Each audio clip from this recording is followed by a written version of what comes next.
All right, what's up, everyone? Bryce Gelman here. Now, hours removed from what we witnessed from the Giants yesterday and what I believe is the most catastrophic collapse defensively in Giants history, but the most infuriating loss that I have ever witnessed from the Giants in my life. What the Broncos did to the Giants at the end of that game, scoring 33 points in the fourth quarter, is unfathomable. And it is entirely on the Giants for allowing that to happen. Denver Broncos are a solid football team. There is a reason why they're now 5-2. They have one of the best defenses in the NFL, probably the best. They gifted the Giants that game on a silver platter, gifted them the game. And there are a multitude of reasons why the Giants lost this game and a few different people to blame why they lost the game. But there's no one bigger than Shane Bowen. And it's someone that I've had a bunch of gripes with this season. Starting in that Cowboys game. Him coming out in a prevent defense. And allowing the Cowboys to move the ball down the field to allow the best kicker in the NFL to kick a 64-yard field goal to tie the game, a game in which the Cowboys went on to win in overtime. And I watched it happen in real time again yesterday. After all the BS that transpired over the course of that fourth quarter, the Giants still had a good chance to win that game. The Broncos defense bails out the Giants on that final drive, allowing them a million yards, giving them a million yards to give them the chance to put the ball into the end zone, which Jackson Dart did. He did it with way too much time on the clock. I digress. That's another story for another day, and it never should have come to that. But the Giants had a chance to win the game. They did. Even after all that. 30 seconds left. And I saw it in real time. I saw the Giants make the exact same mistake that they made in that Cowboys game. Coming out in a prevent defense. When there was plenty of time left on the clock, the Broncos still could have been able to throw the ball in the middle of the field, have a 15 to 20-yard gain, get up, spike it, and have 2 or 3 more plays. And instead of forcing the Broncos to throw it deep, not give them a wide open middle of the field, Shane Bowen comes out in a prevent defense. Again, only rushes 3. And what did the Broncos do? The Cowboys game is still, at the back of my mind. But what did the Broncos do? They complete a couple of passes, get into field goal range, and to no one's surprise, they win the game. So the number one reason why the Giants lost this game is because of Shane Bowen. And individually, you look at the players who came in and completely lost this game. And you look at Deonte Banks. How many times have I hammered home that? Him being one of the worst players in football. Statistically last year, a bottom 5 corner in the NFL. Paulson Adebo goes out to with an injury. You can't control that.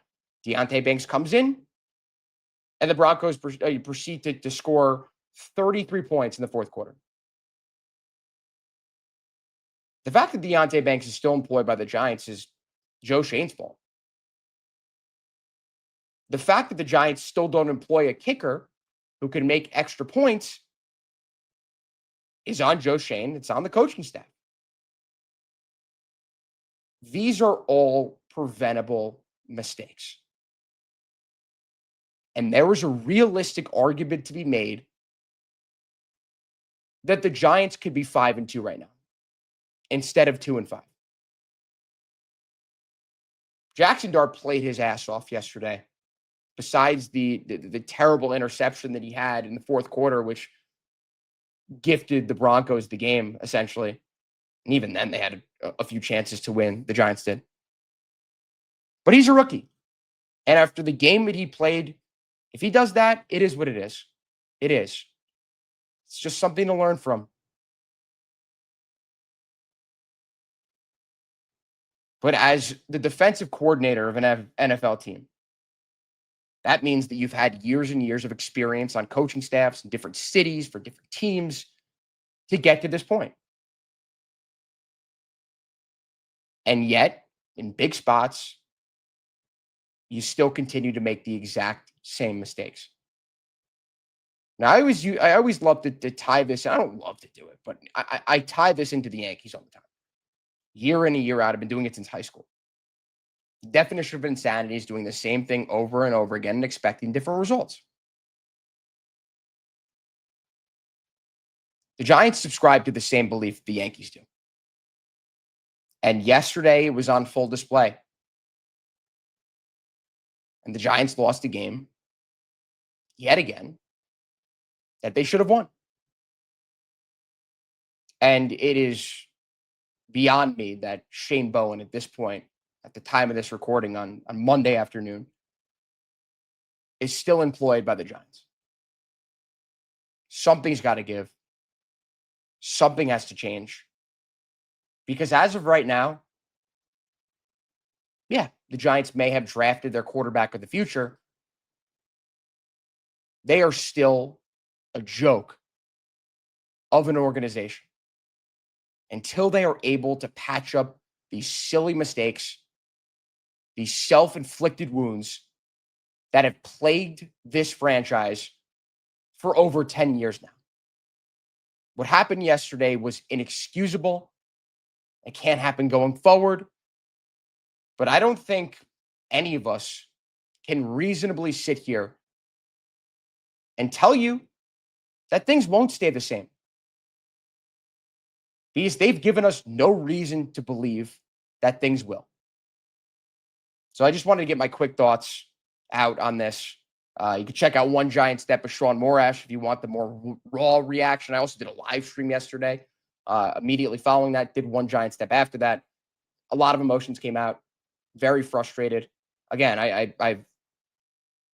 I've never been so frustrated watching a loss from the Giants in my life. Yeah, wins and losses don't matter that much when you've got a rookie quarterback and one of the toughest schedules in the NFL. But when you are up 19-0 going into the fourth quarter and allow 33 points and lose that game, that's going to sting, no matter what the expectations are. So that's all I have. Kept this short and sweet. If you're looking for more Giants content, Sean Morash and myself are putting out 2 episodes a week. We do a preview and a recap. Check that out wherever you get your podcast. But man, I mean, this is, again, I don't know when I'm gonna be able to get over this, but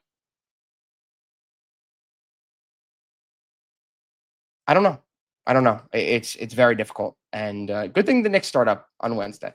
But yeah, hopefully the Giants can have a miracle win against the Eagles. I doubt it, but hey, let's see. Crazier things have happened. Just look at what happened last week. All right, everyone. Talk to you all very soon.